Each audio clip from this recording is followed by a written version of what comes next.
ज़मीन कब्र होती है जब औरतें 3 गुनाह शौक से करती हैं। ये गुनाह कभी मत करना। बिस्मिल्लाहिर्रहमानिर्रहीम। अल्लाह ताला ने इस दुनिया में कमोबेश 18,000 मखलूक़ात को पैदा फरमाया। इन 18,000 मखलूक़ात में से इंसान को अशरफुल मखलूक़ात में से पैदा फरमाया। फ़रिश्ते भी अल्लाह ताला के मखलूक हैं।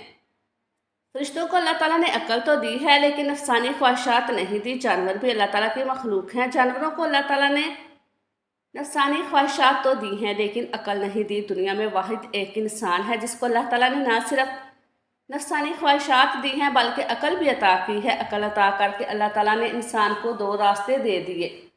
एक रास्ता शैतान का, दूसरा रास्ता रहमान का। कमोबेश 18,000 मखलूक़ात अल्लाह ताला के हुक्म की पाबंदी, यहाँ तक कि फ़रिश्ते तो अल्लाह ताला के हुक्म के बगैर पर भी नहीं हिला सकते। वाहिद एक इंसान है जो अल्लाह ताला के हुक्म का पाबंद नहीं। अल्लाह ताला ने इंसान को हुक्म का पाबंद नहीं रखा। 2 रास्ते दे दिए, एक रास्ता जन्नत का, दूसरा रास्ता जहन्नम का। एक रास्ता शैतान का, दूसरा रास्ता रहमान का।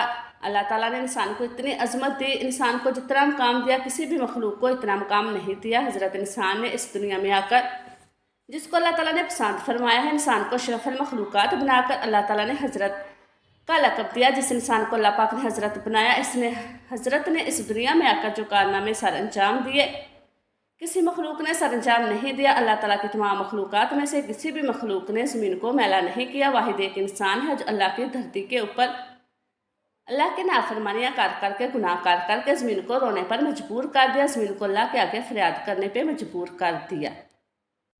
हज़रत लूत अलैहिस्सलाम की कौम, एक आदमी जो हज़रत लूत अलैहिस्सलाम का फर्मा बरदार था, जो इबादत गुजार था, वो कहीं लंबे सफ़र को जा रहा था। कड़कती धूप थी, तपती रेत थी, गर्मी का मौसम था। जाते जाते रास्ते में एक दरख्त आया। मुसाफिर थोड़ी देर के लिए दरख्त के साए के नीचे सो गया। जैसे ही सोया, ख्वाब की दुनिया में इसने देखा कि ज़मीन ज़ारो कतार रो रही है। ज़मीन को रोते हुए इसने देखा। काफ़ी कोशिश की पूछने की कि आखिर किस चीज़ ने तुझे इस कदर रोने पे मजबूर कर दिया। ज़मीन ने कहा, तुम अपने रहबर से जाकर पूछ लेना, मतलब कि अपने नबी से जाके पूछ लेना, हज़रत लूत अलैहिस्सलाम से जाके पूछ लेना कि मैं इतनी ज़ारो कतार क्यों रो रही हूँ। वो शख्स उल्टे पाँव हज़रत लूत अलैहिस्सलाम के पास गया। अर्ज़ गुज़ार हुआ कि मैंने ख्वाब में ज़मीन को रोते हुए देखा, ज़मीन को तड़पते हुए देखा, ज़मीन को अल्लाह के आगे फरियाद करते हुए देखा। मैं वजह पूछना चाहता हूँ कि आखिर ज़मीन क्यों रो रही थी। यह सुनते ही हज़रत लूत अलैहिस्सलाम की आंखें छम छम बरसने लगी। आप अलैहिस्सलाम को रोकर कहने लगी कि मेरी कौम के गुनाहों ने अल्लाह की पाक ज़मीन को नापाक कर दिया। मेरी कौम के गुनाहों ने अल्लाह की ज़मीन को रोने पर मजबूर कर दिया, अल्लाह के आगे फरियाद करने पर मजबूर कर दिया। मेरी कौम का हर एक इंसान जना की तलतल में फंसा हुआ है। मेरी कौम का हर एक शख्स जना कबीरा के गुनाह में है। जब एक गुनाह के ऊपर दूसरा गुनाह, दूसरे गुनाह के ऊपर तीसरा गुनाह इस धरती के ऊपर होता है तो ज़मीन रोकर अल्लाह से फरियाद करती है, कहती है कि ऐ मेरे मालिक, तेरे मखलूक को क्या हो गया जो हज़रत इंसान बनकर इस दुनिया में आई थी और कीड़ों से भी बदतर निकली। उन्होंने नाफरमानियाँ कर करके तेरी पाक ज़मीन को मैला कर दिया।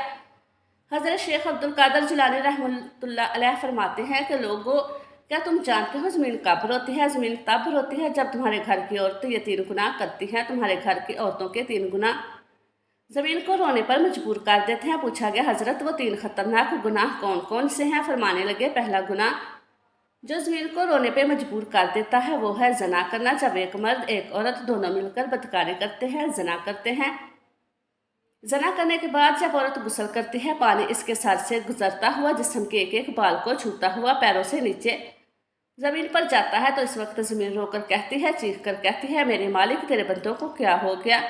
तूने इन्हें हज़रत इंसान बनाकर दुनिया में भेजा था। ये नदान तो कीड़ों से भी बदतर निकले। फरमाया, गटर में पलने वाले कीड़े भी इतनी बदबू नहीं होती जितनी बदबू ज़मीन को जानी औरत जानी मर्द के अंदर से आती है। जब जानी औरत जानी मर्द गुस्ल कर रहे होते हैं, इस वक्त इनके जिस्म का एक एक बाल इन पर लानत कर रहा होता है, इनके हाथ इन पर लानत कर रहे होते हैं, हाथों की उंगलियां इनके जिस्म का एक एक बाल इन पर लानत कर रहा होता है। एक रवायत में है कि शब मिराज में रसूल अल्लाह सल्लल्लाहु अलैहि वसल्लम का ऐसी कौम पर गुजर हुआ जिनके सामने एक हांडी में पका हुआ गोश्त और एक हांडी में कच्चा और सड़ा हुआ गोश्त रखा है। ये लोग सड़ा हुआ गोश्त खा रहे हैं और पका हुआ गोश्त नहीं खाते। आप सल्लल्लाहु अलैहि वसल्लम ने दरियाफ्त किया, ये कौन लोग हैं? जिब्रील अमीन ने कहा, ये आप सल्लल्लाहु अलैहि वसल्लम की उम्मत का वो शख्स है जिसके पास हलाल और तैयब औरत मौजूद है, मगर वो एक ज़ानिया औरत के साथ ज़ना करता है। حضور صلی اللہ علیہ وسلم ارشاد فرماتے ہیں، یعنی ضرور میری امت میں کچھ لوگ ایسے ہونے والے ہیں کہ حلال ٹھہرائیں گے عورتوں کی شرمگاہ یعنی زنا۔ فرمایا عورت کا دوسرا گناہ جو زمین کو رونے پر مجبور کر دیتا ہے وہ ہے شوہر کی غیر موجودگی میں۔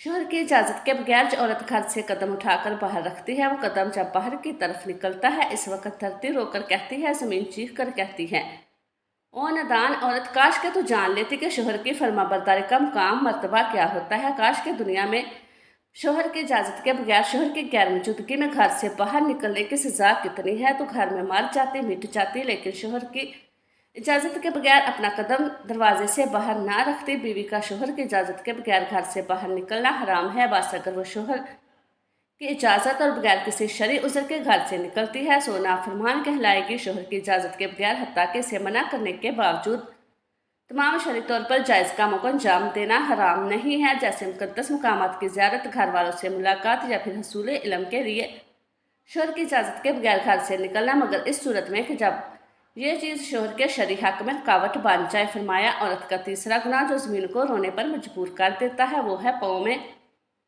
گھنگرو باندھ کے غیر محرم مردوں کے سامنے ناچنا، معاشرے میں بے حیائی پھیلانا، بے غیرتی پھیلانا، بے غیرتی کی طرف قدم اٹھانا، بے حیائی کی طرف قدم اٹھانا، گانا سننا اور بجانا شریعت میں حرام ہے، قرآن کریم میں ہے، جس کا ترجمہ یہ ہے، اور بعض لوگ ایسے بھی ہیں جو ان باتوں کے خریدار بنتے ہیں جو اللہ سے غافل کرنے والی ہیں تاکہ اللہ کی یاد سے گمراہ کریں، اور اس کی ہنسی ایسے لوگوں کے لیے ذلت کا عذاب ہے۔ حضرت جابر رضی اللہ تعالیٰ عنہ سے روایت ہے کہ رسول اللہ صلی اللہ علیہ وسلم نے ارشاد فرمایا، ناچ گانا دل میں منافقت کو اس طرح پیدا کرتا ہے جیسے پانی کھیتی کو گاتا ہے۔ فرمایا یہ 3 ایسے بدترین گناہ ہیں جو دھرتی کو ناپاک کر کے زمین کو رونے پر مجبور کر دیتے ہیں۔ اللہ پاک ہمیں بہتر عمل کرنے کی توفیق عطا فرمائے اور ہمیں نیکوکاروں میں شامل کریں۔